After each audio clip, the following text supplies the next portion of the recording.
वृंदावनेश्वरी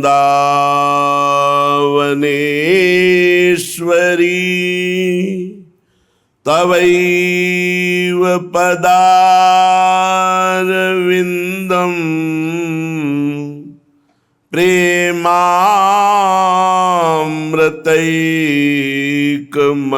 प्रेमामृतैकमकरंद रसौघपूर्णम्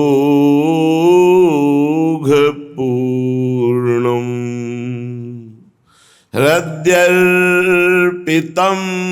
मधुपते स्मरतापमुग्रं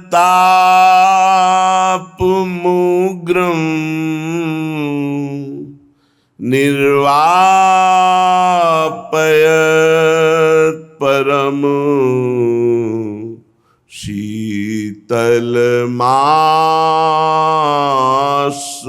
शीतलमाश्रयामि परम शीतल माश्रयामि।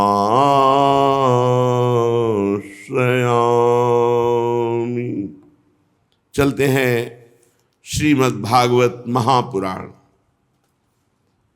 बड़े बड़े देवता भगवान ब्रह्मा जी के समीप गए और कहा सबका तेज अपहरण हो रहा है, सूर्य भी निस्तेज होते जा रहे हैं, हम देवताओं की शक्ति क्षीण होती जा रही।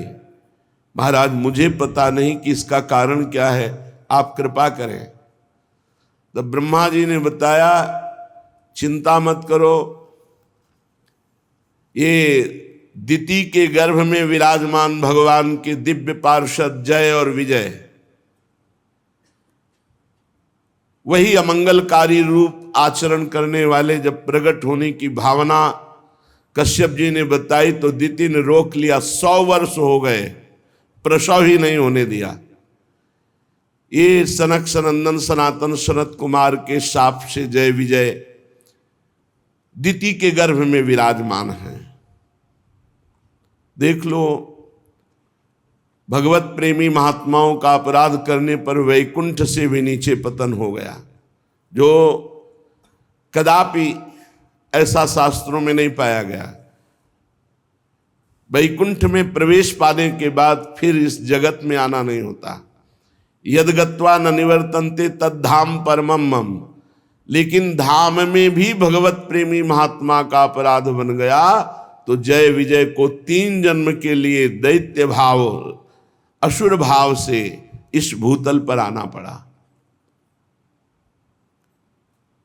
जब ब्रह्मा जी ने समस्त देवताओं को समझाया कि आप शांत हो जाइए, भगवान श्री हरि सबका मंगल करेंगे, ये और कोई अनिष्ट नहीं है, ये दिति ने अपने गर्भ को अपने तपोबल से 100 वर्ष तक रोक रखा है, तो उन गर्भस्थ तेजों में भगवत पार्षदों के प्रभाव से सबका तेज क्षीण हो रहा है। आप शांत होकर के जाइए, कोई चिंता का विषय नहीं है। ब्रह्मा जी के कहने से अंधकार का कारण जानकर देवताओं की शंका निवृत्ति हुई और वो पुनः अपने अपने स्थान को लौट गए। इधर दिति को अपने पतिदेव के कथनानुसार पुत्रों की ओर से भारी अमंगल की आशंका थी। ये सृष्टि का अमंगल कर देंगे, ये भगवान के विमुख हैं, ये भगवान से वैर करेंगे, ऐसी आशंका से 100 वर्ष हो गए। गर्भ को गंभीरता पूर्वक धारण की, इनको हम आने ही नहीं देंगे बाहर। फिर जब कश्यप जी ने आदेश किया ऐसा उचित नहीं है, सब लोगों का वैसे ही अमंगल हो रहा है, पति की आज्ञा का पालन करते हुए उन्होंने जो तपोबल से रोके हुए थी प्रसव किया। यमज पुत्र उत्पन्न हुए, जुड़वे। जीव ही उनका जन्म हुआ, जन्म होते ही स्वर्ग पृथ्वी अंतरिक्ष में भारी उत्पात पैदा होने लगे। पृथ्वी कंपायमान हो गई, दिशाओं में आग लग गई, बिजलियां तड़प कर गिरने लगी, आकाश में अनिष्ट सूचक धूमकेतु पुच्छल तारे प्रकट हो गए, बार बार भारी तूफान उठने लगा, जो वृक्षों को उखाड़कर धूल भरी आंधी, बिजली जोर जोर से चमक रही है, घटाएं सघन रूप धारण करके गर्जना कर रही, सूर्य चंद्र आदि का तेज लुप्त हो गया, कहीं कुछ दिखाई नहीं दे रहा, घोर अंधकार जन्म लेते ही जो दिति के गर्भ में विराजमान है, महान तेजस्वी यशस्वी भगवान श्री हरि के पार्षद ही है। बड़ी खलबली मच गई, चंद्रमा के आसपास मंडल बैठने लगे, गीदड़ उल्लुओं की भयानक आवाज, कुत्ते गर्दन उठाकर भूंक रहे हैं, झुंड के झुंड गधे अपने कठोर खुरों से पृथ्वी को खोद रहे, रेक रहे, बड़ा अशुभ। गौएं डर गई, गौओं के दुग्ध की जगह रक्त निकलने लगा, देव मूर्तियां कंपायमान पसीना और आंसू निकलने लगे, शनि राहु आदि क्रूर ग्रह प्रबल होकर बृहस्पति आदि सौम्य ग्रहों को लांघकर वक्र गति से चलने लगे। ऐसा भयंकर उत्पात देखकर केवल सनकादि भयभीत नहीं हुए, क्योंकि उन्हें पता है उन्होंने ही तो शाप दिया है। बकाया सबको ऐसा लगने लगा मानो प्रलय का समय आ गया क्या। सनकादि के सिवा एक बार सबको शंका हुई, क्या सृष्टि के प्रलय का समय आ गया क्या, ऐसा अनिष्ट सूचक उत्पात। अब ये दोनों प्रकट होते ही इनका शरीर इतना बढ़ा कि पूरे आकाश को छू लिया, प्रकट होते ही, क्योंकि 100 वर्ष तो गर्भ में ही रहे। भयंकर पराक्रम, बलशाली, आकाश को घेरे हुए ऐसा शरीर। वो इतने ऊंचे थे कि उनके मुकुट का अग्रभाग स्वर्ग को छू रहा था। मुकुट को आप नहीं देख सकते, इतने ऊंचे थे। उनके छाती और भुजाओं से दिशाएं आच्छादित हो गई, भुजाओं में ऐसी चमक कि दिशाएं प्रकाशित हो रही थी। अब जे भी उन्होंने पृथ्वी पर कदम रखा तो ऐसे भूकंप आ गया, पृथ्वी कांप गई। कश्यप जी ने मंगलाचरण किया, बड़े भारी तपस्वी कश्यप जी हैं। नामकरण संस्कार किया। उनमें से जो दिति के गर्भ में पहले स्थापित हुआ उसका नाम हिरण्यकश्यप, और जो दिति के गर्भ से पहले निकला उसका नाम हिरण्याक्ष। स्थापित हुए हिरण्यकश्यप पहले और प्रकट हुए हिरण्याक्ष, इसलिए बड़े भाई हिरण्याक्ष माने गए।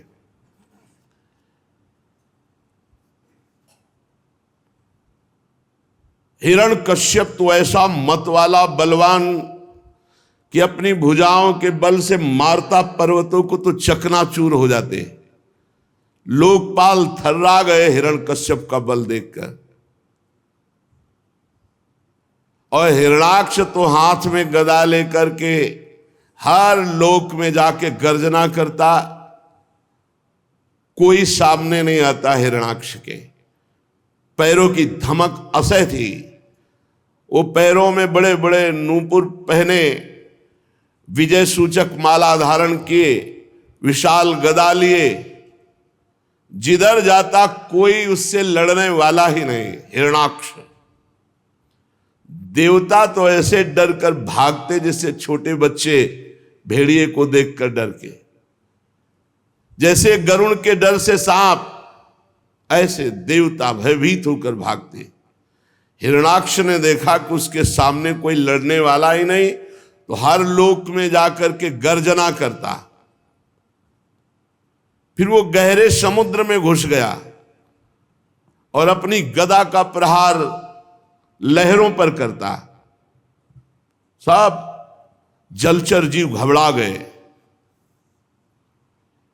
अनेक वर्षों तक समुद्र में घूमता रहा, कोई लड़ने वाला ही नहीं मिला हिरण्याक्ष को। बस वायु वेग से तरंग जो उठती उसी पर गदा का प्रहार करता। जल में घूमते घूमते लोकपाल वरुण जी की विभवापुरी जो राजधानी है वरुण लोक की, उसमें प्रवेश किया। जल के स्वामी वरुण जी ने देखा ये बड़ा मतवाला वीर आ रहा है, लड़ना संभव है। हिरणाक्ष हंसी उड़ाते हुए कहा, महाराज प्रणाम। एक हाथ से संत भगवंत श्री विग्रह इनको निषेध किया गया प्रणाम करना, ऐसे एक हाथ से नहीं, हमारे यहां दोनों हाथ जोड़कर प्रणाम, ये उपहास कहा जाता है। संत या भगवान का श्री विग्रह या जो अपने बड़े गुरुजन हैं उनको ऐसे नहीं किया जाता, उनको हाथ जोड़कर प्रणाम किया। उसने एक हाथ से ऐसे उपहास करते हुए प्रणाम मुद्रा में कहा, महाराज मैं एक भिक्षा मांगता हूं, क्या युद्ध की भिक्षा मिलेगी आपसे? आप बड़े लोकपाल हो, बड़े वीर हो, कीर्तिशाली हो, तो आप अपनी मर्यादा रखने के लिए मुझे एक भिक्षा दोगे? आओ हमसे युद्ध करो। मदोन्मत्त हिरणाक्ष को देखकर वरुण जी को क्रोध तो बहुत आया, और उन्होंने विचार किया है जीता नहीं जा सकता, क्योंकि ये भगवान का पार्षद है, इसे तो केवल भगवान ही जीत सकते हैं, दूसरा नहीं। तो उन्होंने कहा, चिंता मत करो, तुम्हारे जैसे रणकुशल वीरों को युद्ध में संतुष्ट करके सारी मनोकामना पूर्ण करने वाले एक महावीर हैं। तुम्हारे जैसे वीर वहां घुटने टेक देते हैं। तुम बड़े वीर हो, पर तुम्हें ज्यादा देर नहीं लगेगी वीर सैया में शयन करने की। तुम जैसे दुष्टों को नियंत्रण करने के लिए वो विविध रूप धारण करते हैं। वरुण जी की बात सुनकर के बड़ा प्रसन्न हुआ, बोला बताओ तो जरा ऐसा वीर त्रिभुवन में कौन है जो मेरी भुजाओं को युद्ध में तृप्त कर सके? उनका तृप्त नहीं तो उनके हाथ मारा जाएगा। तो उसने कहा तुम बताओ तो, फिर थोड़ी देर में सूचना तुम्हें मिलेगी कौन मारा गया। इतने में देवर्षि नारद जी आ गए। नारद जी ने कहा वीर का तो पता मैं जानता हूं। नारद जी एक ऐसे महात्मा है, चाहे जहां चले जाए, चाहे जिससे मिले सब सम्मान करते हैं। कंस से भी मिलते, कृष्ण से भी मिलते, सबसे कहीं भी चले जाएं। नारद जी एक ऐसे विश्व पूज्य महात्मा है जहां असुरों के यहां भी इनकी पूजा होती है, कोई इनसे द्वेष नहीं करता। सब जानते हैं कि हित की बात बताएंगे। नारद जी ने बड़े हित की बात बताई। विश्व विजयी हिरणाक्ष, तुम्हारी भुजाओं को तृप्त करने के लिए रसातल में एक वीर है जो वाराह रूप में विराजमान है, और पृथ्वी लेने गया है। तुम जाओ, पूर्ण तृप्त हो जाओगे। ऐसे वीर हैं जो युद्ध में तुम्हें पूर्ण तृप्त कर। वो खिलखिला के हंसा और कहा जंगली पशु सुअर से मेरा युद्ध? अरे क्या बात करते हो नारद जी। नारद जी ने कहा ना समझ, अभी तुम नहीं जानते हो। एक बार जाओ तो रसातल तो पहुंचो। जल को चीरता हुआ वो महावीर हिरण्याक्ष जब गया तो देखा श्याम वर्ण विशाल शरीर, कोई साधारण सूकर थोड़ी थे, वो तो भगवान ने वाराह रूप धारण किया था। जाकर के दहाड़ा हिरणाक्ष और गए, ना समझ, छोड़ पृथ्वी को और मुझसे युद्ध कर। सुराधम, मैं तुझे ही खोज रहा था। मैं देखकर तुझे समझ गया कि तू सूकर नहीं है, तू हरि है, भगवान का पार्षद है। ये माया से लुका छिपी तू दूसरों के सामने कर। ठीक बात कह रहे। ये लुका छिपी हम अज्ञानियों के सामने कर सो, वो ज्ञान शिरोमणि है। मेरे नेत्रों के सामने तेरा माया का जादू नहीं चलेगा। पर भगवान ने कहा तो दृढ़ वैर, देख लो दृढ़ वैर, ये दिव्य पार्षद है। हम बहुत हृदय से प्रणाम करते हैं कि भगवान की आज्ञा पालन। हम माता कैकेयी को बहुत प्रणाम करते हैं।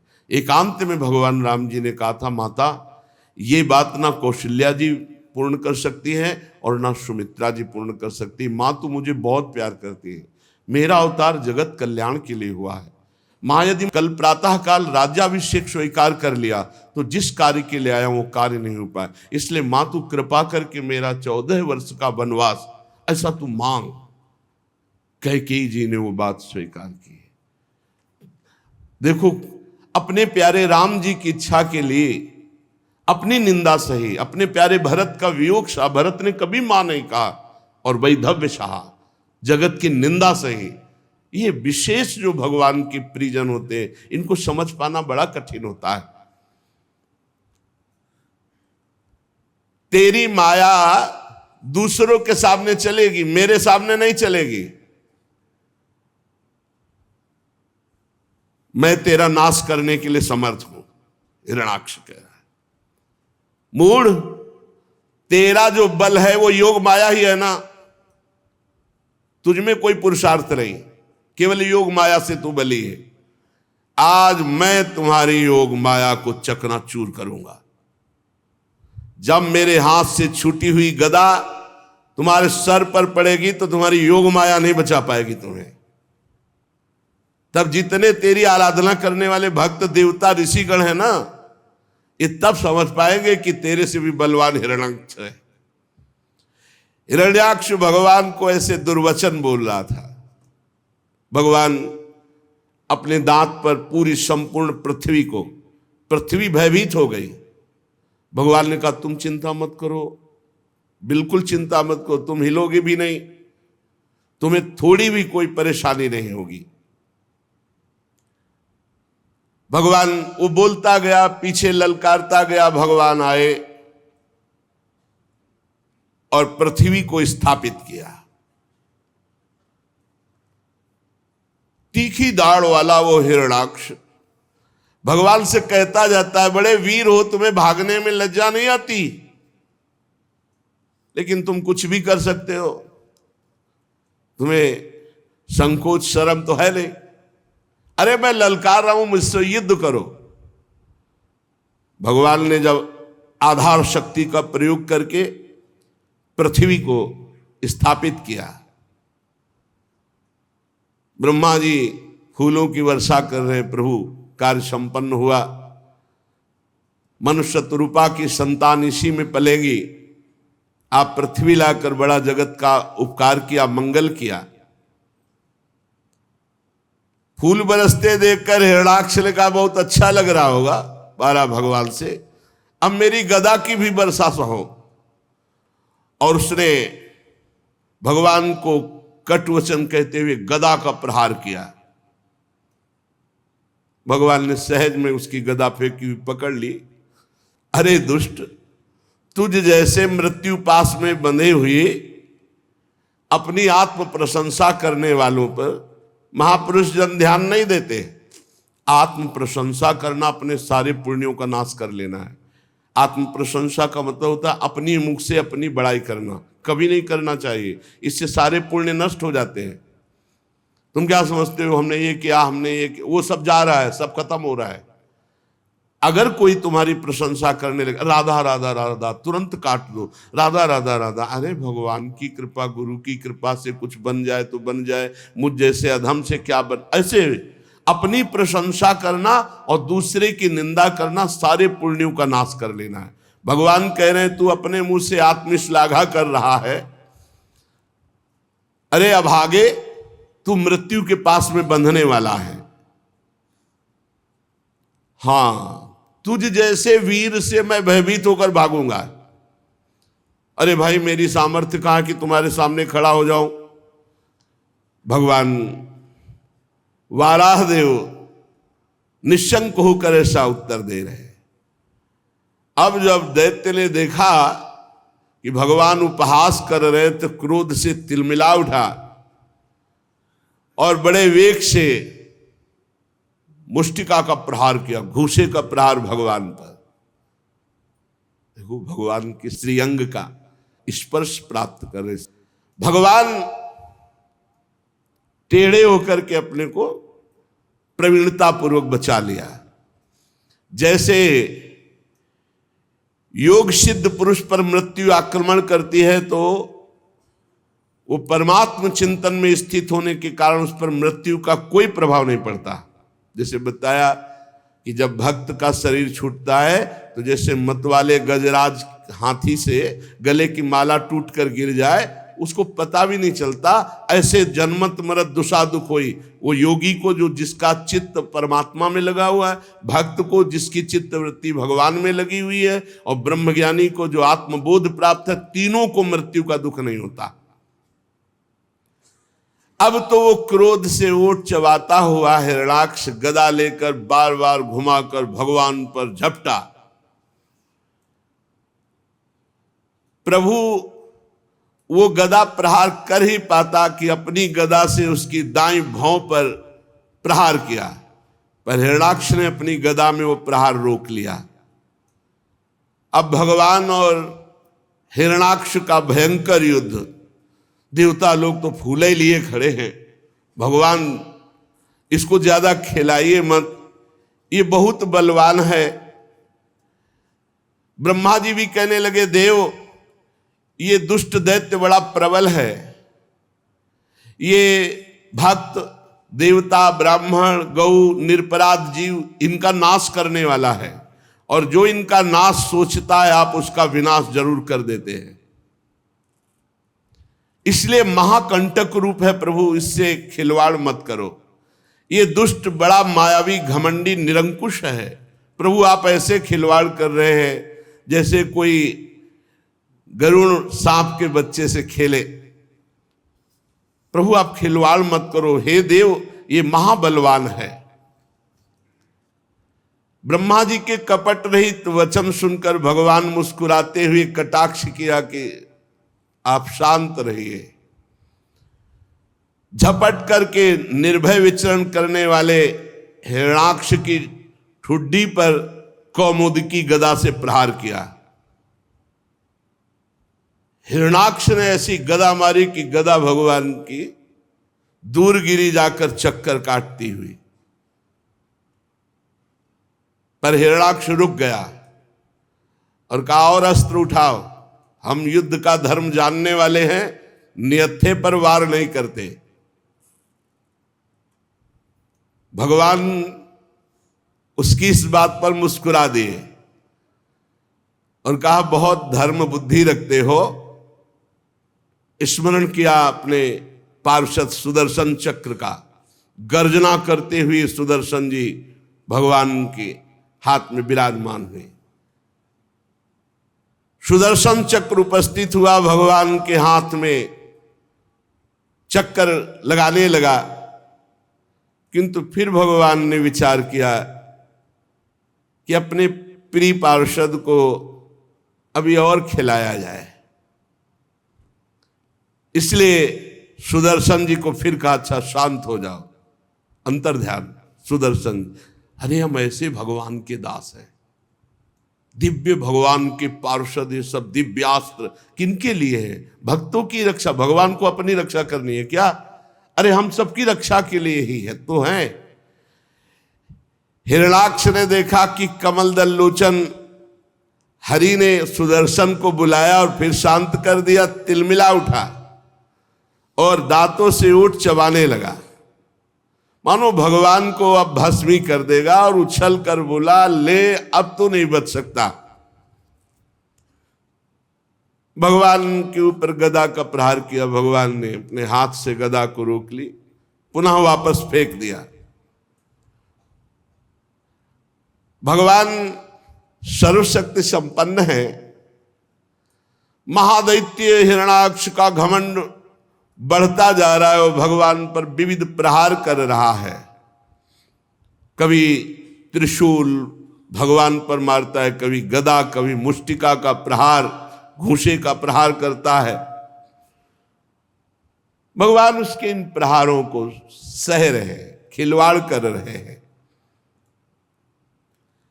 उसने आसुरी माया का जाल प्रकट किया मायापति भगवान पर। भगवान ने सुदर्शन जी को आज्ञा की माया का नाश कर दो, माया का नाश कर दिया। दीति का हृदय कांप उठा। भगवान ने किसी अस्त्र शस्त्र से हिरण्याक्ष को नहीं मारा, उल्टा हाथ से उपेक्षा करते हुए उल्टा हाथ एक जे ही तमाचा मारा उल्टा। चक्कर चक्कर खाता हुआ हिरण्याक्ष खून उगलते हुए गिर पड़ा और निष्प्राण हो गया। ब्रह्मा जी समस्त देवता श्री भगवान पर पुष्पों की वर्षा की। देवता लोग कहने लगे प्रभु नमस्कार नमस्कार नमस्कार। ये नमस्कार तभी करते हैं जब इनका विरोधी मारा जाता है। बड़े आनंद की बात प्रभु, आपने हम लोगों को बड़ा सुख प्रदान किया हिरण्याक्ष का उद्धार करके। वाला भगवान पृथ्वी को स्थापित करके हिरण्याक्ष का उद्धार करके सब देवताओं से विनती सुनते हुए अंतर्ध्यान हो गए। अब पृथ्वी पाकर के महाराज स्वयंभू मनु बड़े प्रसन्न हुए, क्योंकि इसी से अन्न आदि, जिससे हमारा मनुष्यों का जीवन पोषण होता है और यही संतति की वृद्धि आदि। विदुर जी भगवान के बड़े भक्त हैं, भगवान श्री कृष्ण के अनन्य भक्त हैं।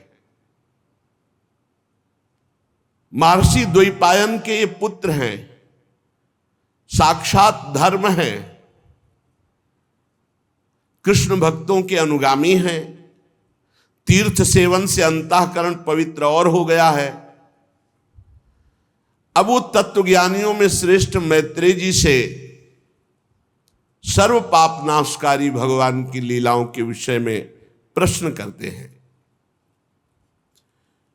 विदुर जी ने कहा ब्राह्मण, आप परोक्ष विषयों को जानने वाले हैं, अतः बताइए कि ब्रह्मा जी ने जब मरीच आदि उन 10 ऋषियों को, सनक सनंदन सनातन सनत कुमार 4 ये ब्रह्म ऋषियों को और फिर मनु शतरूपा को प्रकट किया, तो इसके बाद सृष्टि आगे कैसे बढ़ी? तब मैत्री जी ने कहा विदुर जी, ब्रह्मा जी ने तामिस्त अंध तामिस्त तम मोह और महामोह ये 5 अविद्या उत्पन्न की।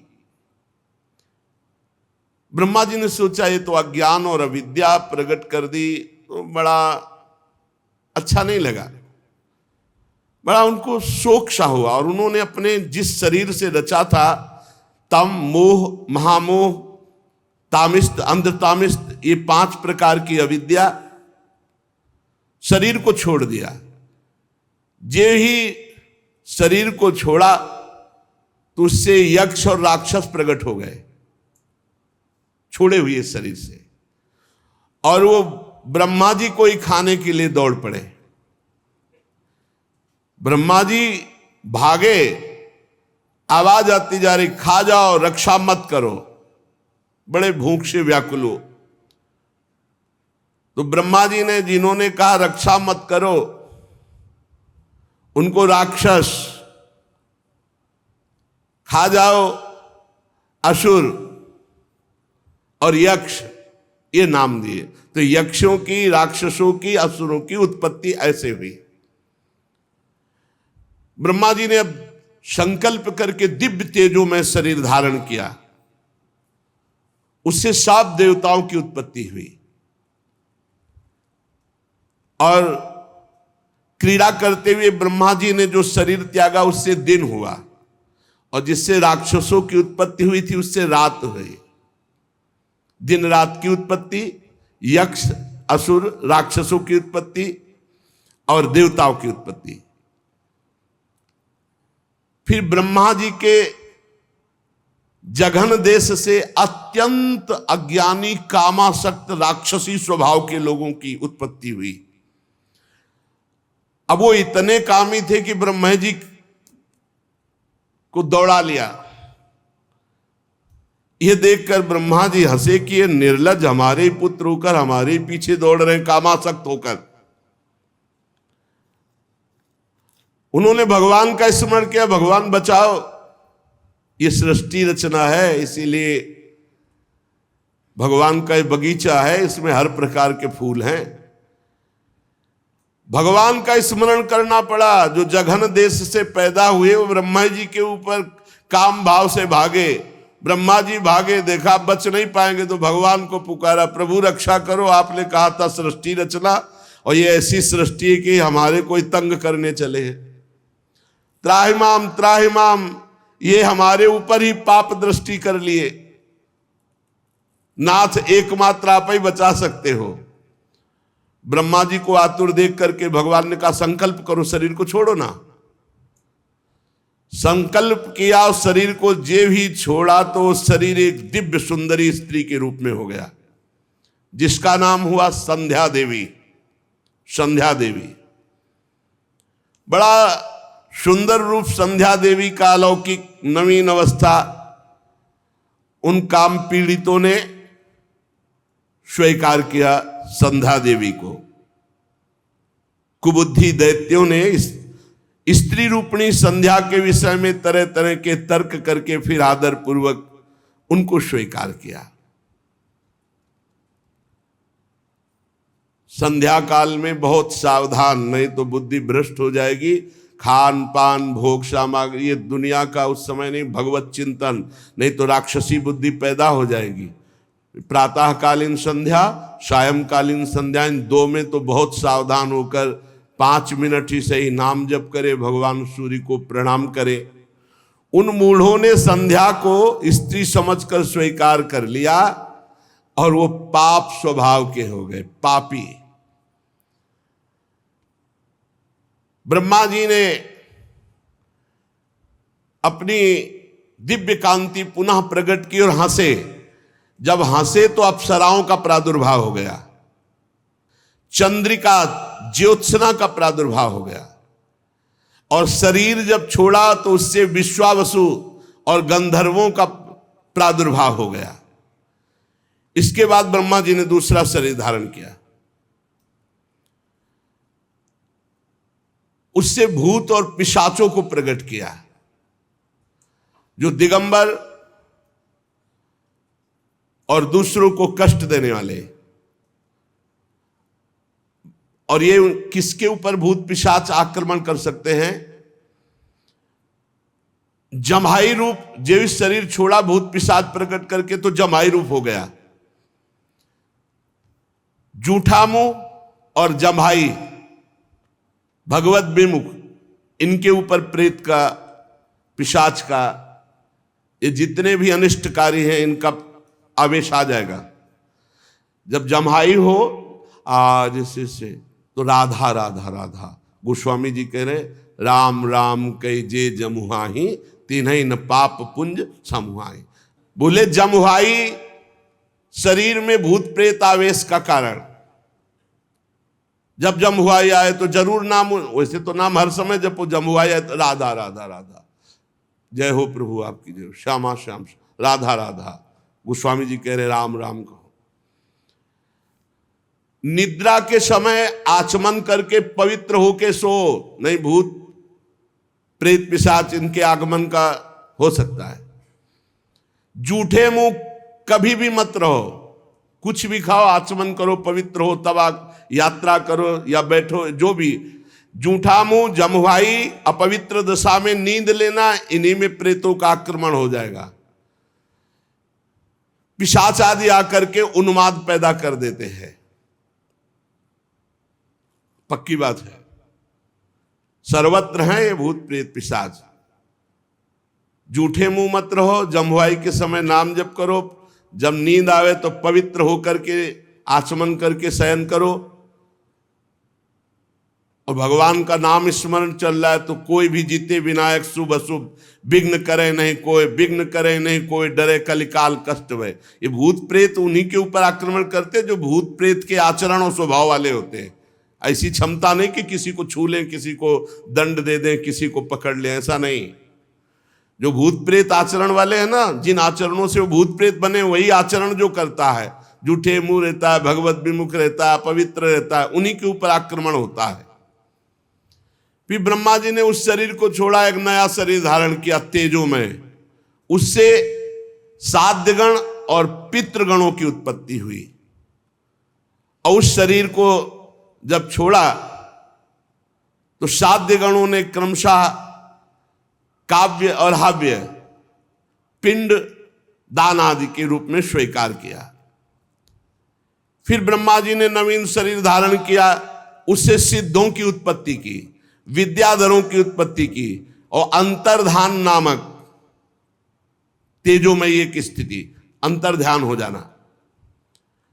फिर ब्रह्मा जी ने प्रतिबिंब देखा तो बड़ा सुंदर रूप लगा, तो उससे किन्नरों की उत्पत्ति की, किम पुरुषों की उत्पत्ति की। फिर ब्रह्मा जी उस शरीर को त्याग दिए तो उषा काल अपनी पत्नियों के साथ मिलकर के ये किम पुरुष और किन्नर ब्रह्मा जी के गुणगान करने लगे। फिर ब्रह्मा जी विचार करने लगे कि विशेष सृष्टि का विस्तार नहीं हो रहा, तो क्रोधित होकर हाथ पैर ऐसे ऐसे, तो उससे सर्पों की उत्पत्ति हो गई। ऐसे किया, फण वाले सर्प, बिना फण वाले सर्प, बड़े भयंकर क्रूर स्वभाव के नाग, इनकी उत्पत्ति हो गई। क्रोधित होकर हाथ पैर ऐसे अवयवों को फैलाकर, हाथ पैरों को फैलाकर जब ऐसे ऐसे किया तो उससे नाग उत्पन्न हो गए, सर्प उत्पन्न हो गए, फण रूप धारण किए हुए बड़े भयंकर विषधारी। ब्रह्मा जी ने कहा ये भी एक भयानक सृष्टि हो। ये सब ब्रह्मा जी के अंदर वही संकल्प होता जा रहा है जो भगवान कराना चाहते हैं। फिर ब्रह्मा जी ने पवित्र होकर मनुओं की सृष्टि की, जिससे सब प्रजा की वृद्धि हो। फिर उस अपने पुरुषाकार शरीर का त्याग कर दिया। देवता गंधर्व आदि मनुओं की सृष्टि देखकर बहुत प्रसन्न हुए। बोले विश्वकर्ता ब्रह्मा जी, आपने मनुओं की सृष्टि की, इससे बहुत सुंदर सृष्टि प्रकट होगी।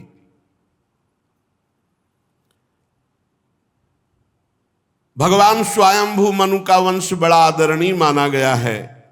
इसी से मैथुन धर्म से प्रजा की उत्पत्ति हुई है। विदुर जी ने पूछा, स्वयंभू मनु के पुत्र प्रिव्रत और उत्तानपाद ये बड़े महान हुए हैं। फिर आपने बताया कि देहूति जी करदम जी को ब्याही गई थी, तो देहूति जी तो बड़े योग लक्षण से संपन्न महापुरुष थी। उनका करदम जी से कैसे ब्याह हुआ, और देहूति और करदम जी से कौन कौन सी संतानें हुई, विदुर जी ने प्रश्न किया। तब मैत्रेय जी ने कहा, विदुर जी, जब करदम जी प्रकट हुए तो भगवान ब्रह्मा ने आदेश किया, जाओ सृष्टि का विस्तार करो। तो सृष्टि के विस्तार के लिए तो ब्याह चाहिए। तो 10,000 वर्ष तक सरस्वती नदी के तीर पर एकाग्र चित्त से शरणागत वरदायक भगवान श्री हरि की आराधना की, पत्नी प्राप्त करने के लिए 10,000 वर्ष तक। ये सतयुग के आरंभ में कमल नयन भगवान श्री हरि ने देखा, कठोर तपस्या कर रहे मूर्तिमान ब्रह्ममय भगवान भव्य दिव्य रूप धारण करके प्रकट हुए। गले में श्वेत कमल कुमुद के फूलों की माला धारण किए, मुख कमल श्याम वर्ण का, नीली नीली अलकावली निर्मल पीतांबर धारण किए, झिलमिलाता हुआ सुवर्ण में मुकुट, कानों में जगमगाते हुए कुंडल, कर कमलों में शंख चक्र गदा पद्म, और उनके एक हाथ में क्रीड़ा के लिए श्वेत कमल लिए हुए प्रभु मधुर मुस्कान भरी चितवन चित्त को जो चुराए लेती है। श्री चरण कमल गरुण जी के कंधे पर विराजमान है। वक्षाय स्थल में श्रीवत्स चिन्ह और कौस्तुभ मणि है। प्रभु करदम जी के सामने आकाश स्थित गरुण पर विराजमान होकर दर्शन दिए और कहा, आँख खोलो। तुम्हारी तपस्या पूर्ण हुई।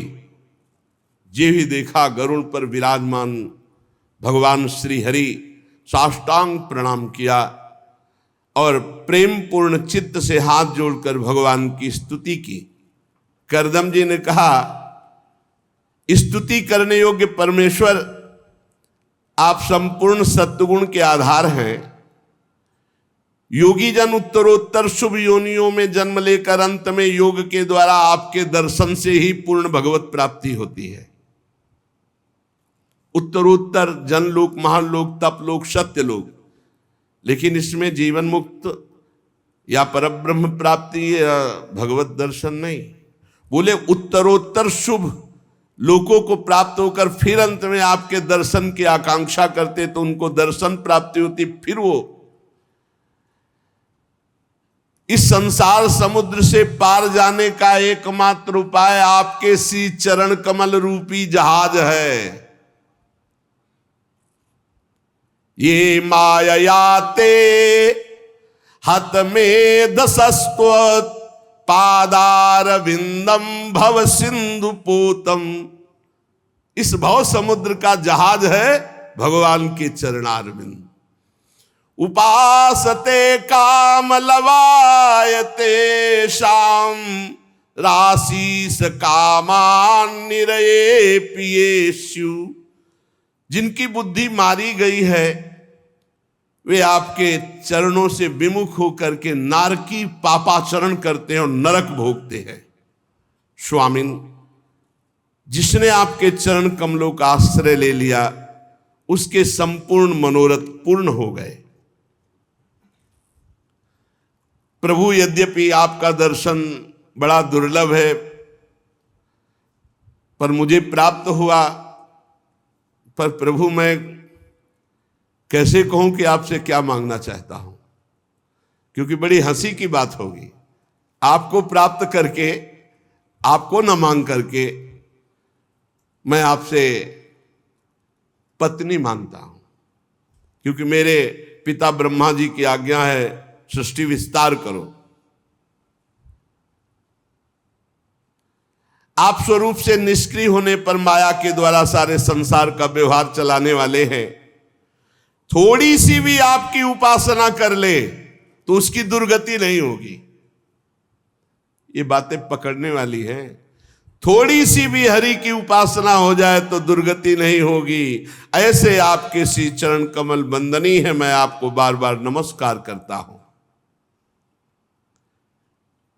मैत्रेय जी कहते, भगवान प्रणय भरी मुस्कान से करुणामयी चितवन से देख रहे थे। करदम जी की तरफ गरुण जी के कंधे पर विराजमान थे।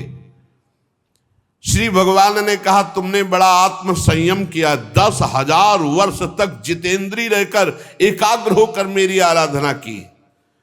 मैं पहले से व्यवस्था कर दिया जो तुम चाह रहे हो। प्रजापति, मेरी आराधना कभी निष्फल नहीं होती। एक एक बात पकड़ना। एक बार आपने कृष्ण कहा है, राधा कहा है, राम कहा है, हरि कहा है, एक बार आपने भगवान को प्रणाम किया है, एक बार थोड़ी भी पत्र पुष्पादि से भगवान की सेवा की, कभी निष्फल नहीं होगी। और जिनका चित्त निरंतर मेरे में लगा हुआ है उन महात्माओं का तो क्या कहना। थोड़ी सी भी जिसकी आराधना हो गई वो निष्फल नहीं होगी, वो दुर्गति को प्राप्त नहीं। और जो रात दिन भजन कर रहे हैं उन महात्माओं का क्या कहना। तुम्हें पत्नी चाहिए। आदि सम्राट महायशस्वी स्वयंभू मनु, जो ब्रह्मावर्त में रहकर 7 समुद्र वाली सारी पृथ्वी का शासन करते हैं, परम धर्मज्ञ महाराज महारानी शतरूपा के साथ तुमसे मिलने परसों यहां आएंगे। और उनकी एक रूप यौवनशील गुणों से संपन्न श्याम लोचना कन्या जो योग से संपन्न है, वो विवाह के लिए स्वयं लेकर आपके पास आएंगे। भगवान से मांगा पत्नी, तो पत्नी कैसी मिल रही। आदि सम्राट महाराज मनु की पुत्री योग संपन्न देवी देहुति, वो यहां आकर के तुम्हें कन्यादान करेंगे, अर्पण करेंगे। जैसा तुमने भावना में सोचा है वैसी ही वो पत्नी है। वो राजकन्या तुम्हारे योग्य है, तुम योगी वो योगी। बड़ी सुंदर देहूति जी। 9 कन्याएं तुम उत्पन्न करोगे और उनके अनुसार मरीचि आदि ऋषिगण स्वीकार करेंगे, उसी से सृष्टि बढ़ेगी। तुमने मेरी आराधना की,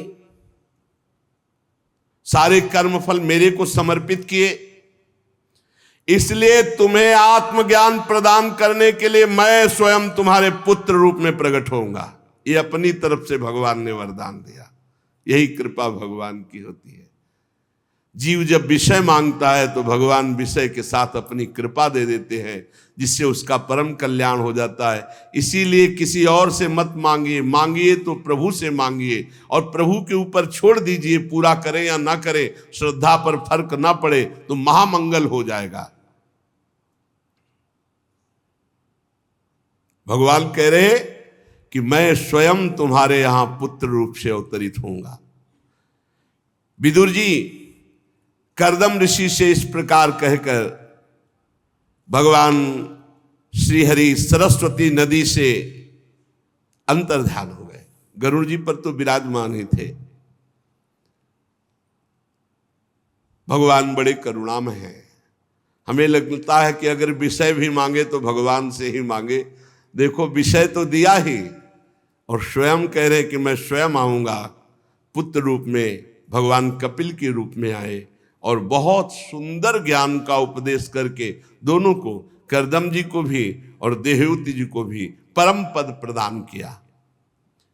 श्री हरि के चले जाने पर बताया था परसों आएंगे महाराज मनु शतरूपा देवहूति को लेकर के। इंतजार करने लगे। मनु जी भी महारानी शतरूपा के साथ सुवर्ण जटित रथ पर सवार होकर अपनी कन्या को बिठा करके विचरते हुए शांति परायण महर्षि कर्दम जी के आश्रम पर पहुंचे। वहीं बिंदु सरोवर बन गया। कब? जब 10,000 वर्ष तपस्या का फल मांगा पत्नी, तो भगवान के आंसू गिर पड़े कि गजब है मेरी प्रचंड माया की लीला कि मैं सामने हूं और मेरे 10,000 वर्ष मेरे को प्रसन्न करने के लिए तप किया और उसका फल मांगा पत्नी। तो जो आंसू की बूंद गिरी उसी से बिंदुसर तीर्थ बन गया।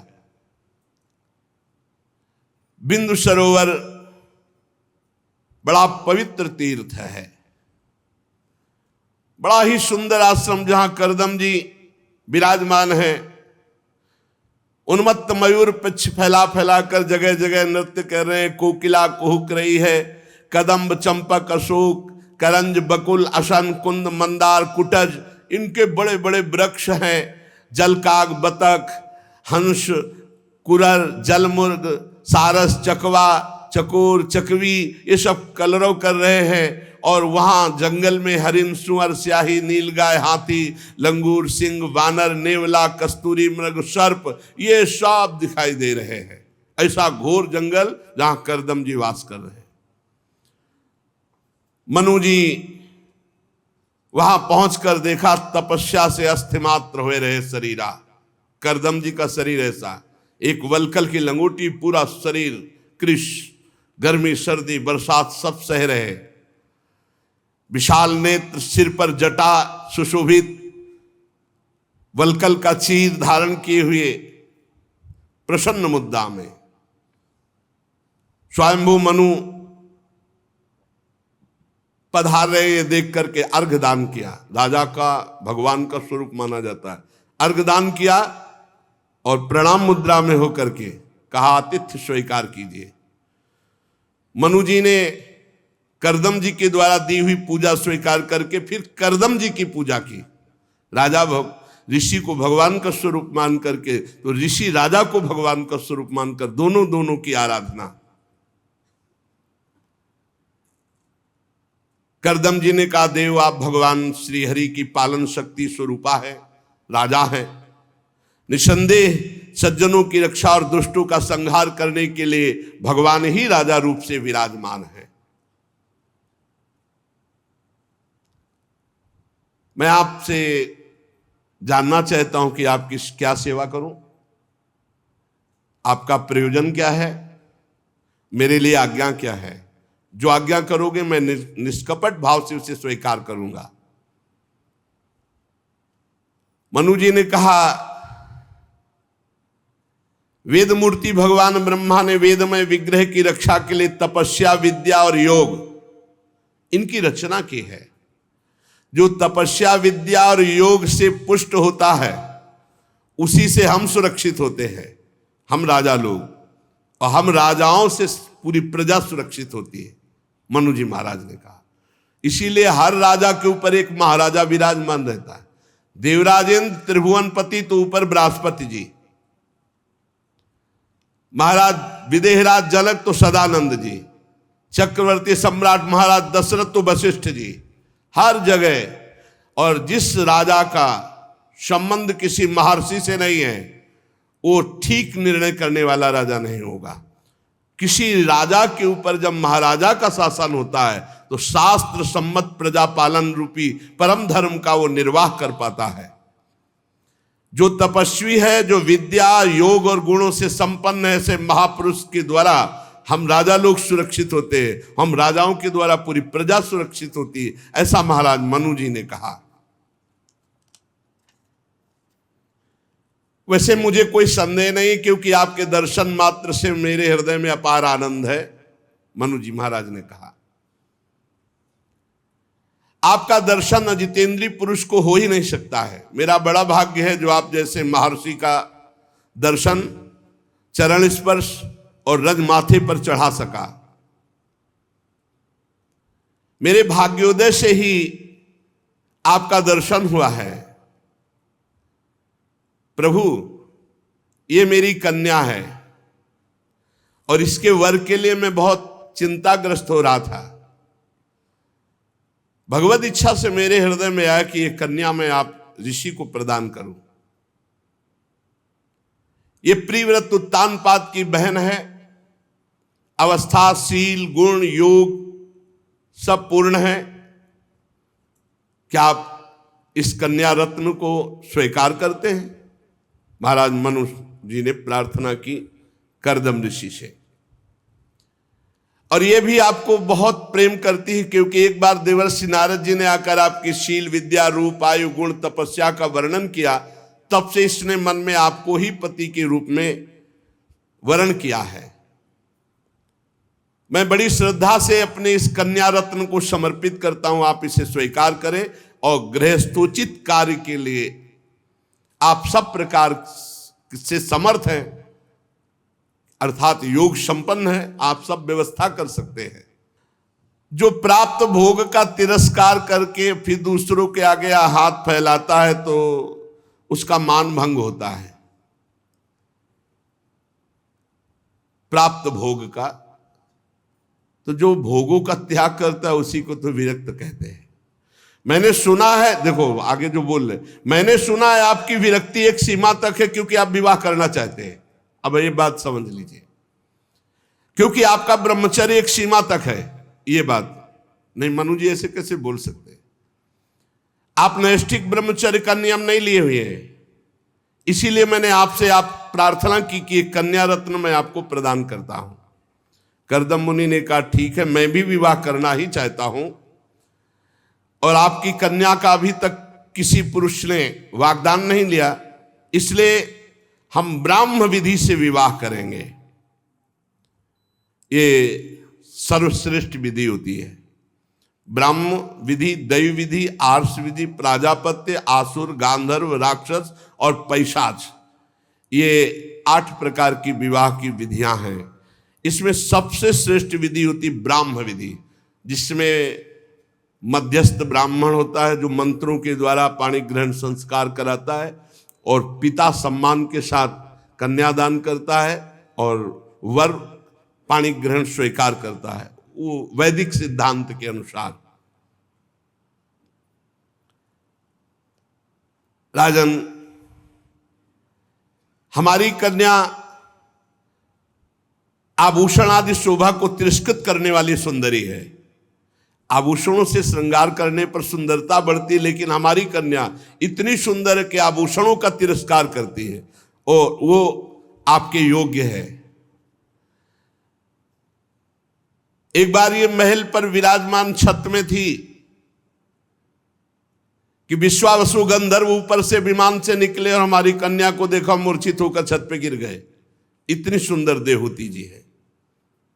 और इस समय मैं स्वयं आकर प्रार्थना कर रहा हूं कि आप स्वीकार करें, तो इसका मतलब आप स्वीकार करेंगे। ये हमारी बहुत दुलारी लाडली है, उत्तानपाद की प्यारी बहन है और ये आद्य शक्ति की बहुत बड़ी उपासना कर चुकी है। इसलिए आप इस साध्वी कन्या को स्वीकार करें। पर एक शर्त मैं आपके सामने रखता हूं,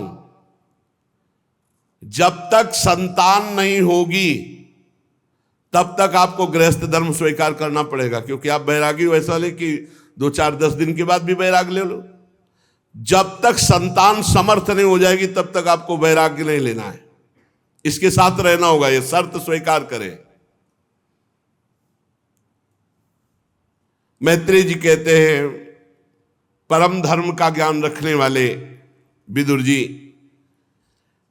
कर्दम जी से इतना कहकर महाराज मनु शांत हो गए।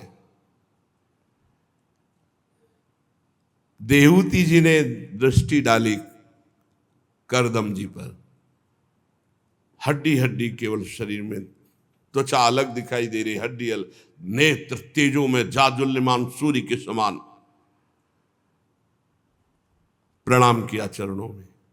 मनु जी ने देखा पुत्री की स्वीकृति, फिर शत्रुपा जी की तरफ देखा, उन्होंने स्वीकृति। ऐसे पिता की, माता की और जिसका पाणिक ग्रहण होना, तीनों की सहमति बराबर होनी चाहिए।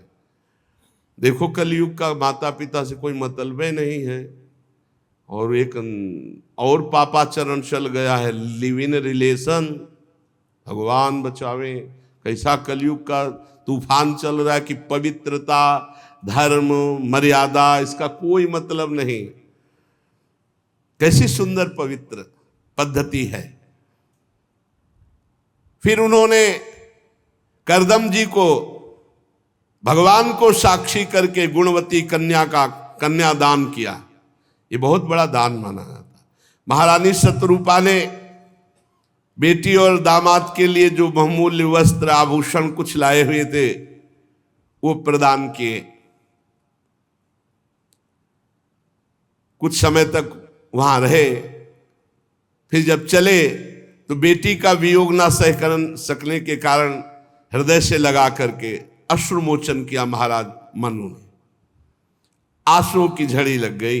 देहूति जी के सिर के बाल भींग गए माता पिता के आंसुओं से। फिर मुनिवर कर्दम जी से आज्ञा लेकर के रथ पर सवार होकर रानी और सेवकों सहित वो अपनी राजधानी में चले गए। ब्रह्मावर्त राजधानी है महाराज मनु की। सब प्रकार की संपदाओं से भरी हुई ब्रह्मावर्त क्षेत्र में बरहिस्मती, बड़ी संपत्ति। भगवान की भजन में मनु जी हर समय डूबे रहते थे। जीवी नगरी में प्रवेश हुए, सबने स्वागत किया महाराज मनु शत्रुपा का। अब भगवान श्री हरि में जिनका चित्त लगा है, कर्दम जी कोई वार्ता नहीं की देवती जी से, ध्यानस्थ और नशा चढ़ा हुआ है भजन का। 10,000 वर्ष तक भगवान के ध्यान, और ये भी देखने के लिए इनका कितना पति प्रेम है। साध्वी देहूति जी कर्दम जी की सेवा में लग गए। काम, वासना, दंभ, द्वेष, लोभ, पाप ये तो छू भी नहीं गया था देहूति जी के अंदर। पवित्र गौरव, संयम, सुस्सा, प्रेम, मधुर भाषण, इनके द्वारा पतिदेव की, और वो निरपेक्ष एकदम, कोई मतलब नहीं देहूति जी से। देवती समझती थी कि मेरे पति कौन है, योगी है, इसलिए शांत, कोई चाह नहीं, कोई मांग नहीं, बस सेवा ही सेवा। बहुत समय तक, अब कहां राजकुमारी, कहां ऋषि के पास, तो उनका भी शरीर दुर्बल हो गया। खान पान वहां हलवा पूड़ी थोड़ी रखे, कंदमूल फल ऋषि के पास। और सुना कैसा जंगल, जहां सिंह भालू सांप सब। करदम जी बहुत दिनों के बाद दृष्टि डाली देवहूति जी पर, जब उनका भी शरीर ऐसा सूख के हो गया। तब करदम जी बोले, मनुनंदिनी, तुमने आज तक हमसे कुछ कहा नहीं, केवल सेवा ही करती रही। शरीरधारियों को शरीर बहुत प्रिय है, आपने सुखा दिया मेरी सेवा में। इतना सुंदर शरीर, तुमने कोई क्षीण होने की परवाह नहीं की। मैंने देख लिया कि तुम्हारे अंदर कोई कामना नहीं, पर धर्म का पालन करना है। अब तुम देखो मेरी तपस्या, समाधि और उपासना के प्राप्त हुए तेज का स्वरूप। मुझे जो विभूतियां प्राप्त हुई हैं उनका तुम तेज देखो। अब मैं तुम्हें दिव्य दृष्टि प्रदान करूंगा कि मैं कौन हूं, तुम मुझे जान जाओ। ये जब देख लिया सेवा में पूर्ण समर्पित, कोई कामना नहीं, तब कहा अभी तक तुम करदम को ऋषि स्वरूप में जो देखती रही हो, अभी तो तुम देखा नहीं, मुझे जाना नहीं। आज मैं दिव्य दृष्टि प्रदान करता हूं, देखो मैं कौन हूं। त्रिभुवन में कोई ऐसा पद और कोई ऐसा भोग नहीं है जो मैं तुम्हें प्रदान न कर सकूं। अब मैं तुम्हें वो सब भोग प्रदान करूंगा जो चक्रवर्ती सम्राट के पास भी नहीं है। करदम जी समस्त योग विद्याओं में कुशल प्रवीण सिद्ध महापुरुष। देवहूति जी ने कहा, स्वामी मैं जानती हूं मेरे स्वामी कितने समर्थ हैं, मुझे अपने स्वामी के सुख के अलावा कोई आकांक्षा नहीं। ये धर्म पत्नी का स्वरूप है, अपने प्रिय पति की प्रसन्नता के अलावा कोई आकांक्षा नहीं। आप जिसमें प्रसन्न है उसी में मैं प्रसन्न हूं। पर प्रभु, मेरे पिताजी की बात याद कीजिए। आपने प्रतिज्ञा की थी कि मैं गृहस्थ धर्म का आदर करता हूं, उसे स्वीकार करता हूं, तो आज तक स्वीकार नहीं किया। तो क्या प्रभु गृहस्थ धर्म की पूर्ति होगी? जो हमारा गृहस्थ धर्म का लाभ है, क्या हमें संतान प्राप्त होगी? करदम जी ने कहा अवश्य। तो बोले, प्रभु शरीर तो योग्य ही नहीं है, आपकी भी शरीर अस्थिमात्र और इधर भी शरीर सूख गया है, ना भवन है, वृक्ष के नीचे रह रहे। प्रभु क्या ऐसे गृहस्थी होती है? देवहूति जी ने प्रश्न किया। करदम मुनि ने मुस्कुरा करके कहा, अच्छा तो तुम हमारी गृहस्थी देखना चाहती हो? इशारा किया, 9 खंड का विमान जैसे 9 लोक हो, ऐसे विमान की रचना हो गई, उड़ेगा जहां चाहेंगे।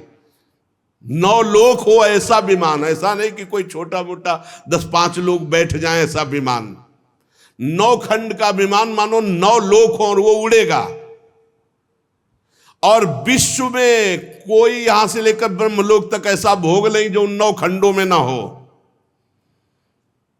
अत्यंत सुंदर रत्न, अत्यंत सुंदर वस्त्र धारण किए हुए लाखों करोड़ों दासियां मणि के खंभों से सुशोभित, और हर खंड में हर ऋतु, इतना बड़ा खंड, कहीं वर्षा हो रही, कहीं शरद, कहीं शिशिर, हर ये देखो करदम जी का जितनी दिव्य सामग्रियां, वो सब सोचने मात्र से भोग प्रकट हो जाए। रसगुल्ला बने तैयार हैं, बनाने की जरूरत नहीं, गैस सिलेंडर चूल्हा की जरूरत नहीं, योग सिद्धि। सब रेशमी वस्त्रों से सुसज्जित फूलों की माला पहने हुए सुगंध परायण सेवक सेविकाएं प्रकट हो गई, लाखों की संख्या में। सुंदर पलंग सैया सब,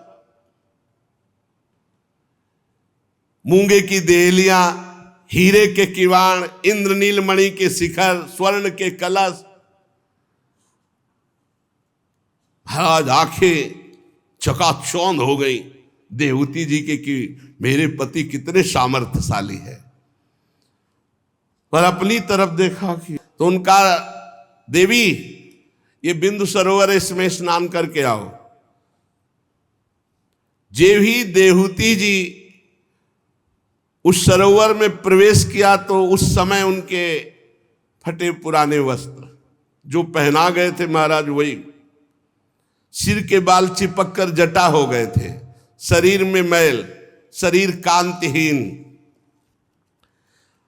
जे ही गोता लगाया तो 1000 दिव्य देवियां उनके साथ ऐसे करके उठी, तो 1000 दिव्य देवियां, और शरीर नौ किशोर अवस्था, कमल की सी गंध, तेजो में कांति। देवहूति जी देख करके चकाचौंध हो गई कि सरोवर में कौन सी जड़ी बूटी की एकदम। और वो सब देवियां हाथ जोड़कर खड़ी हुई और कहा, हम आपकी दासियां, आप हमारी स्वामिनी, आज्ञा कीजिए। जो बाल जटाएं बन गए थे एकदम घुंघराले मुलायम केस, सब चमत्कार हो गया संकल्प मात्र से। अब दिव्य निर्मल वस्त्र धारण की हुई दमकती हुई देवहूति जी, ये भगवान का भजन करने से लोक परलोक समस्त सुख प्राप्त होते हैं, पर एक बार तो डट के भजन करे। हरिवंश महाप्रभु कहते हैं, ई परलोक सकल सुख पावत, मेरी सुभैया कृष्ण गुण संचु। दिव्य भोजन सामग्रियां, इतने प्रकार के अमृत, इतने स्वादिष्ट आसो पीने वाले, इतने पदार्थ पाने वाले, बिना बनाए सब। अब देवहूति जी ने जे ही दर्पण दिखाया, उन देवियों ने जे ही अपना स्वरूप देखा तो खुद लज्जा युक्त हो गई। इतना सुंदर स्वरूप देवहूति जी का, कांतिमान, दिव्य आभूषणों से सुशोभित, मुख सुंदर दंतावली, शास्त्रों देवियां स्तुति कर रही हैं। करदम जी ने अब देवहूति जी को देखा, विवाह काल से अभी तक गृहस्थ धर्म की दृष्टि से नहीं देखा, दृष्टि अलग अलग। बड़े प्रेम से हाथ पकड़कर विमान पर चढ़ाया और करदम जी ने 9 रूप धारण किए अपने। अगर भगवान की आराधना तो फिर संसार का भी जो सुख है ना, वो सब प्रसादे सर्व दुखा नाम हानि रस्य उपजयते। जैसे ऐसे बर्फी खाओ और राधा वल्लभ जी को भोग लगा के पाओ तो प्रसाद हो गई, वो प्रसाद दुख का। अब ये सब प्रसाद है। चढ़ गए विमान पर, चल पड़ा विमान नौखंड का। कुबेर की घाटियां, इंद्र की घाटियां, कामदेव की शीतल मंद सुगंध वायु, सब आकाश गंगा, पाताल गंगा, जहां मनावे वहां घाटियों पे, विमान पे 9 रूप धारण करके बड़े बड़े सिद्ध गणों के विमान आसपास विनय करते हुए जा रहे हैं। करदम जी का विमान वैश्रम्भक, सुरसन, नंदन, पुष्पभद्र, चैत्र थे देवताओं के उद्यान में। विदुर जी, ये भगवान के भवभयहारी पवित्र चरणों का आश्रय लेने का फल है। कौन सी ऐसी त्रिभुवन में वस्तु है जो भगवान के भक्त को न प्राप्त हो जाए।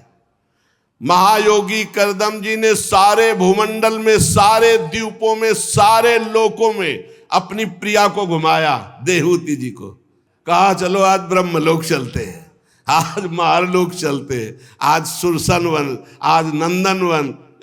आनंद मच रहा है। भजन का फल है।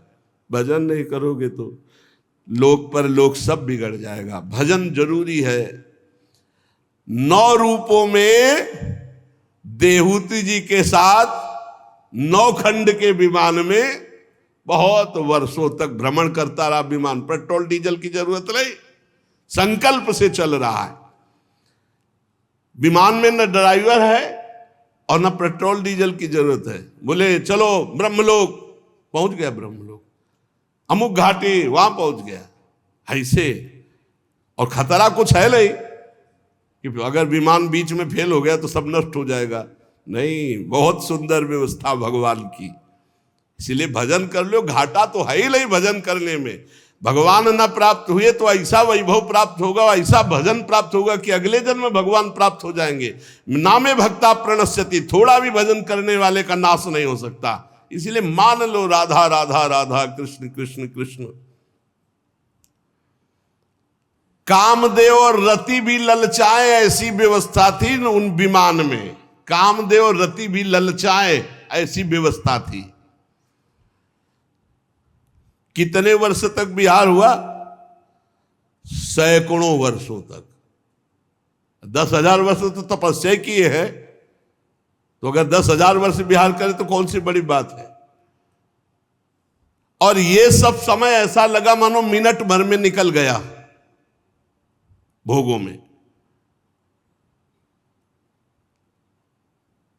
करदम जी ने विचार क्यों, वो विचारवान भक्त होता है, विचार। इतना लंबा समय, ऐसी ऐसी सुख सुविधाएं, फिर भी मन में तृप्ति नहीं, इंद्रियों में वही लालसा। अब 9 कन्याएं प्रकट हुई श्री देहूति जी से। जब 9 कन्याएं प्रकट हुई, इसके बाद का बस अब ये विमान भी अंतर्ध्यान हो जाएगा, सारी भोग सामग्री अंतर्ध्यान हो जाएगी, गृहस्थ धर्म का लाभ मिल चुका, और मैं अब कठोर संन्यास व्रत का पालन करते हुए भगवान की प्राप्ति करूंगा। देहूति जी के आंसू आ गए और उनका भगवान अभी नहीं, आपने जो प्रतिज्ञा की थी वो निर्वाह कर दी, लेकिन मेरे को अभयदान देने वाला भी कौन आया है? ये कन्याएं तो मैं दे दूंगी, लेकिन मेरे को अभयदान, फिर इनके लिए वर, कन्याओं के लिए। प्रभु नहीं नहीं, अभी आप संन्यास नहीं ले सकते, अभी आपके धर्म की पूर्ति नहीं हुई। परमात्मा से विमुख रह करके कोई अगर पुरुष ऐसा बोले तो बात अलग है, आप तो परमात्मा के सम्मुख और आराधना कर चुके हैं। पुत्रियों के लिए वर खोजिए और मेरे कल्याण की बात बता करके तब आप जा सकते हैं, ऐसे नहीं।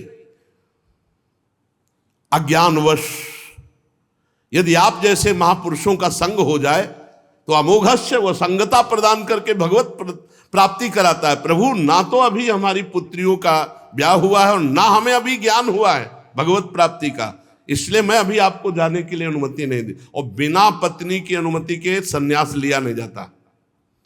ये जो मनमानी करते हैं उनको भगवत प्राप्ति नहीं होती।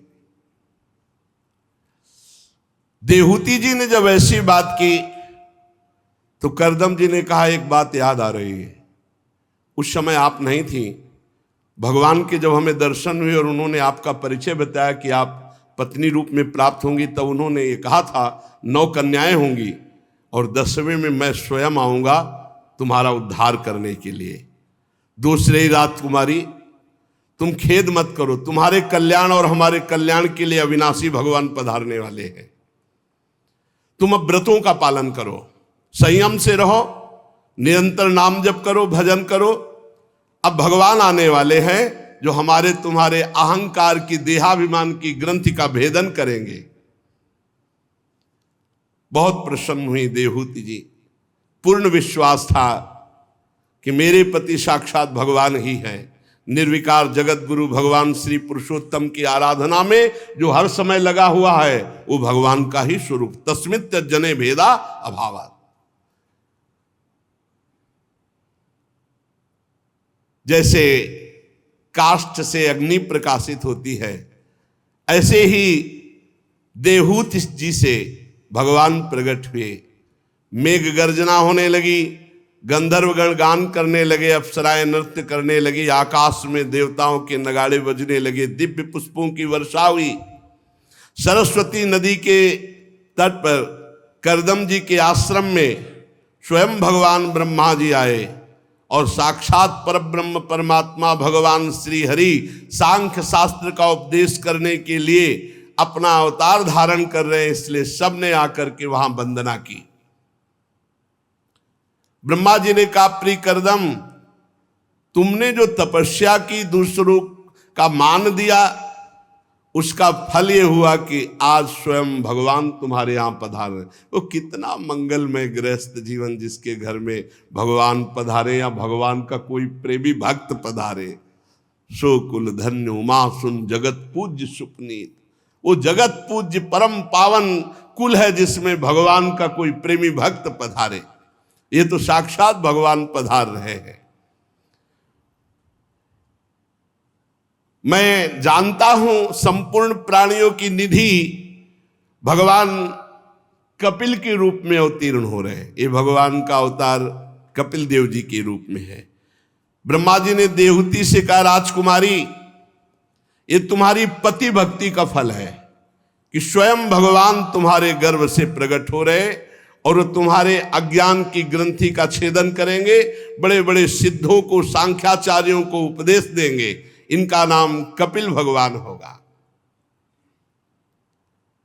ब्रह्मा जी इस प्रकार सब विनय करके देवताओं के साथ हंस पर आरूढ़ होकर ब्रह्मलोक चले गए। कर्दम जी ने उनकी आज्ञा के अनुसार मरीच आदि प्रजापतियों के साथ अपनी 9 कन्याओं का विवाह किया।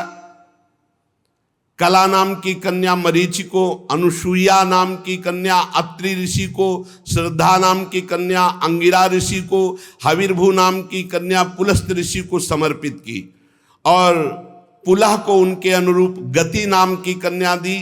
क्रतु के साथ परम साध्वी नाम की कन्या का विवाह किया। भृगु जी को ख्याति नाम की कन्या और वशिष्ठ जी को अरुंधति नाम की कन्या समर्पित की। अथर्वा ऋषि को शांति नाम की कन्या, जिससे यज्ञ कर्म का विस्तार किया जाता है। कर्दम जी ने 9 कन्याओं का 9 महर्षियों से विवाह करके खूब सत्कार किया। विवाह हो जाने पर सब ऋषि कर्दम जी की आज्ञा लेकर आनंद पूर्वक अपने अपने आश्रमों को चले गए। कर्दम जी ने देखा कि साक्षात देवादिदेव भगवान श्री हरि ने ही अवतार लिया है, तो अपने पुत्र कपिल भगवान के पास एकांत में गए और एकांत में प्रणाम किया और कहा, प्रभु अपने पापों के कर्मों के कारण दुखमय संसार में नाना प्रकार से पीड़ित होते हुए इन मनुष्यों पर आप कृपा करके ये रूप धारण किया है। वैसे तो आप हमें सौभाग्य दिया कि मैं पिता हूं, पर मैं जानता हूं आप कौन हो, इसलिए एकांत में आपको मैं प्रणाम कर रहा हूं। भक्तों की रक्षा करने वाले, हम विषय लोलुपों के द्वारा होने वाली अपनी अवज्ञा का कुछ भी ना विचार करके, क्या कर्दम जी कह रहे, अवज्ञा, क्योंकि आप प्रकट हुए थे, मैंने आपको न मांगकर पत्नी मांगी थी, तो आपने हमारी रक्षा के लिए आज हमारे घर पर अवतीर्ण हुए। वास्तव में आप भक्तों का मान बढ़ाने वाले हैं। प्रभु प्राकृत रूप से रहित अलौकिक रूप, भक्तों को प्रिय लगने वाला, आप तत्व ज्ञान की इच्छा से प्रकट हुए हैं। आप में समग्र ज्ञान, समग्र वीर, समग्र यश, समग्र वैराग्य, समग्र ऐश्वर्य विराजमान है। नाथ, मैं आप भगवान कपिल की शरण ले रहा हूं। आज मैं तीनों ऋणों से मुक्त हो गया। जिसे भगवत प्राप्ति हो जाती वही तीनों ऋणों से मुक्त होता है, ध्यान रखना। क्या आपकी आज्ञा हो तो मैं सन्यास ग्रहण करूं अब, क्योंकि मैं सन्यास धारण करके कठोर व्रत के द्वारा आपकी आराधना करना चाहता हूं। श्री भगवान ने कहा, मुने वैदिक लौकिक कर्मों में संसार के लिए मेरे वचन ही प्रमाण हैं, इसलिए मैंने तुमसे कहा था मैं तुम्हारे यहां जन्म लूंगा, और मैंने सत्य किया, मैं प्रकट हुआ हूं। इस बार मेरा जन्म हुआ है उपदेश देने के लिए। मैं जीवन मुक्त, स्थूल सूक्ष्म कारण तीनों शरीरों से रहित आत्मानुभव, सांख्य शास्त्र, आत्मज्ञान का सूक्ष्म मार्ग जो लुप्त हो गया है, उसे वर्णन करने के लिए, स्थापित करने के लिए मैं प्रकट हुआ हूं। जाओ, मैं आज्ञा देता हूं।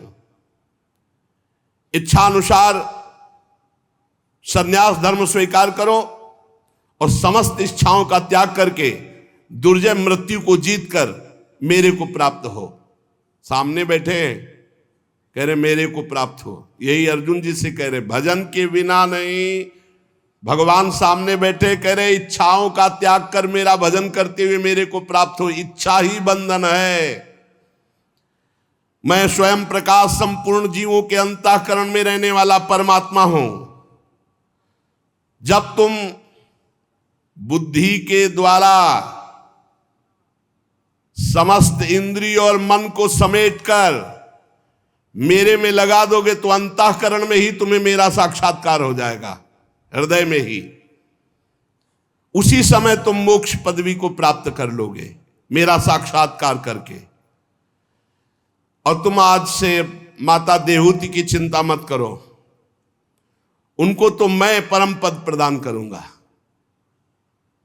उनके संसार रूप भय को पार करने के लिए मैं आया हूं। आप जाओ संन्यास ग्रहण करो।